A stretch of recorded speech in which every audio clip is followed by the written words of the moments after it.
Today we're talking about 8 things that I thought really mattered when I first started my music career, and now that I've been doing this for over a decade, I realized that they don't actually matter as much as I thought. Another thing to add is the fact that I've been doing this for over a decade. It blows my mind. It feels like just yesterday I was starting out, dropping out of college to start music, and time really does fly. So if you're just starting out, time flies, man. Make the most because time flies. First thing I want to talk about is spending too much time on the album cover.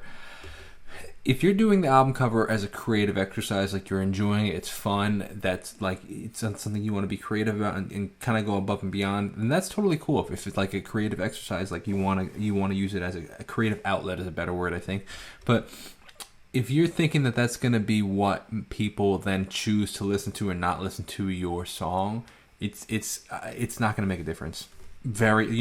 Maybe 1 out of 100, but I don't even know if it's that much, because it's not 1987 anymore where our parents are going to the or the 70s or whatever the case would be, where our parents are going to the record store and they're buying, looking through, oh, this album looks cool, wow, oh, what's on the back, and you're looking through all the photos and stuff. No, people are putting Spotify on and shuffle, or they're playing something on YouTube and then the autoplay comes on.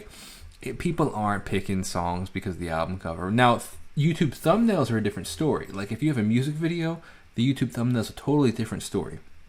But album covers, I would not stress over people are going to listen to or not listen to, or honestly even choose a song. I think that song titles, honestly, have a lot more to do with when people click on a song rather than actually the album cover. And I think that that's number 2 is, well, I don't think anything is worth overthinking, and a lot of this has to do with overthinking, but all these points, because I think that we put too much pressure on certain things. There is one area I think maybe we don't put enough pressure on sometimes, and that could be, again, song titles. I think that is really important to just consider. Sometimes we try to be a little too creative with the song title, or a little too obscure, or maybe we could be a little bit more specific. And I just think that song title is an underrated idea of essentially a catch or a hook, almost like an Instagram caption. What makes people stop scrolling, right? In the sense of you have 12 songs. We're not. If you're listening to this video, you're likely not the Ed Sheerans of the world. I'm not the Ed Sheerans in the world where I could put out anything and people listen to it in a good way. I'm not mocking, but I'm saying perfect, right? A song that was everywhere. It kind of entitles what the song's about, right? It's song You Look Perfect Tonight, right? But if you didn't know Ed Sheeran, would you have clicked on that song just titled Perfect? What about it engages you? What about it makes you want to hear more about it, right? Not much at all. So that's kind of what I'm saying. Maybe if you said You Look Perfect Tonight, honestly, I'd be more curious to click on that song than the song just titled Perfect. So I think don't overthink is for the step point 1, I guess, mistake number 1. Don't overthink the album cover, and don't undervalue or devalue, or just don't devalue your song title. Number 3 is kind of just this. These aren't in any particular, because these are very all important at the same time. Is overthinking the mix. I would spend so much time. Not the mix as a whole, which is the ironic part. I would hyperfixate on oh man, this snare just doesn't sound right. And look, the mix as a whole, it needs to make people feel something. So yes, the collective items within the mix, sure, they have to kind of cohesively go together. But people are not gonna really turn off a song because the snare drum has a little too much beef at 225 hertz, right? Or 1600 hertz. It's over. Those are details. Or whether or not your dotted eighth note delay on the guitar is at 14% or at 18%. Again, you want to sound the best that it can, but overthinking these details where it's to the point of stressing you out is not worth it. Just have people feel something. Look, I think a lot about the music made prior to digital music. It's essentially all analog music, where you really only had 1 or 2, maybe a couple takes to do things. But a lot of these artists were just doing 1 takes. They were just really good at the craft, and or they were leaving imperfections in it. I'm just thinking particularly Bob Dylan's album, because a couple of years ago I had read his book, so I kind of got a little insight into how the recording process is. the whole band was in a room and they kind of just all started, and at the same time, and if somebody messed up, there was a mess up. Like, it's like you weren't, maybe you'd go in there and splice that one little section, but like there wasn't 47 different takes and then like, oh, the drums were out of tune, you know, like. And even thinking about mixers back then, those analog mixers had 3 knobs. They like the British controls, essentially, which the high, the lows, and the mids, and you can adjust in there a little bit. But like you couldn't really do all this crazy parametric EQ equalization that we have now. So don't overthink the mix. Number 4 is waiting to release, like the perfect time to release. Now, I'm part of the reason I release my music through Distrokid is because you can release as much music as you want, and I'm come from the mentality that you release when a song's done, just release it. Don't overthink it. Don't wait for it. Look, unless you have a concept for an album, personally, I think I have other videos on this, but unless you have a specific concept of an album, like all these songs cohesively go together, I really think singles are the way to go.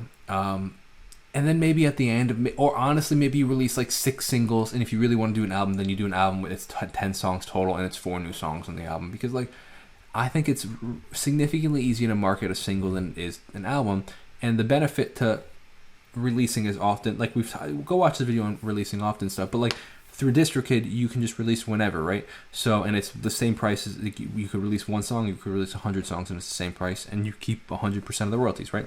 But waiting for the perfect time to release, you end up you end up pushing the can down the road and never releasing anything, or release it like you're not passionate about the song anymore, or you can release a song this weekend. Like there have been times I literally write a song on a Monday, and by Friday it was released.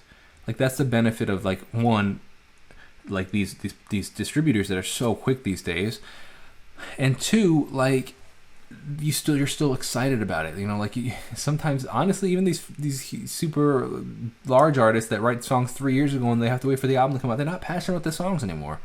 And usually songs are something that you're going through right now, and when you kind of push that can down the road, it doesn't mean as much later, right?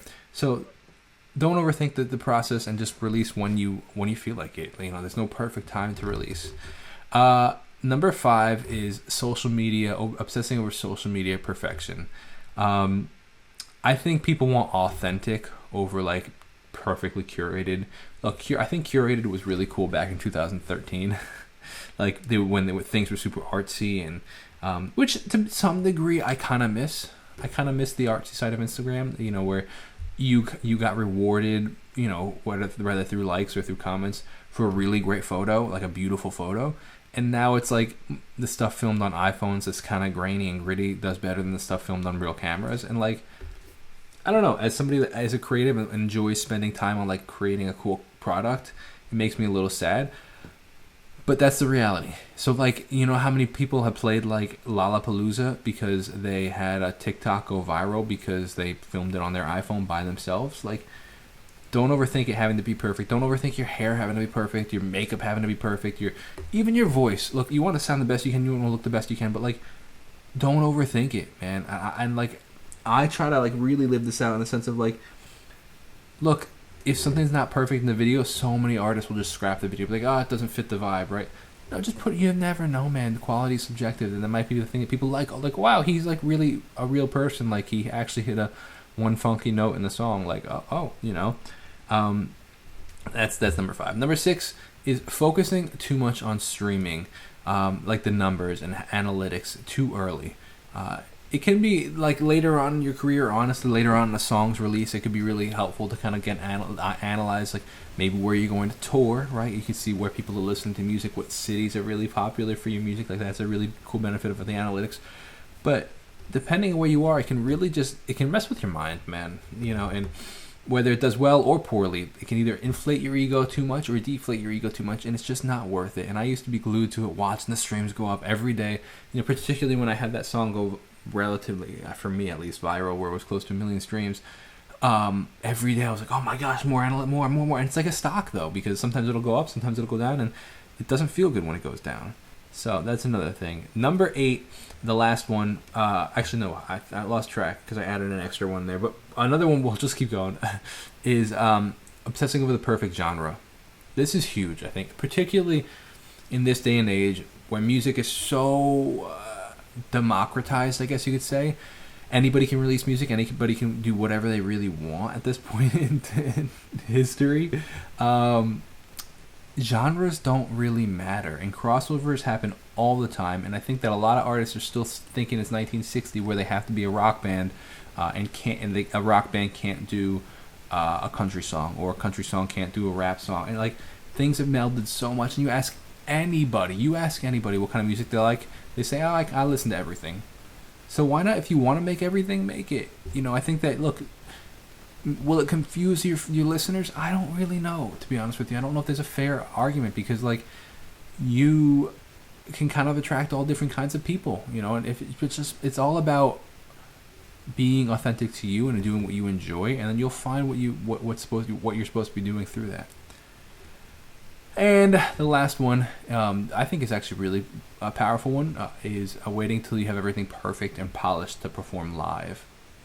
I think that performing live is a great feel for, one, how people respond to your songs, if they like it, if they don't like it, if they vibe with it, if they don't. I think it's another way to really hone in your songs, and maybe you get some different ideas, like, oh wow, I did this differently than I do in the studio. This is a cool idea. I think I actually might record this. And it gets your chops up, because things go wrong. Like the speaker dies in the middle of the thing. So what do you do about that? Like, how do you play? You can't hear yourself, so you have to make sure you're really in time with the drum. Right? All these different things really improve. Like, it takes you to the next level of performing live. So if you wait not too long, but if you keep kicking it down the road because things aren't perfect, you're only doing yourself a disservice. So these are the 8 things that I recommend, or I learned that I thought mattered too much, that actually didn't matter, or I didn't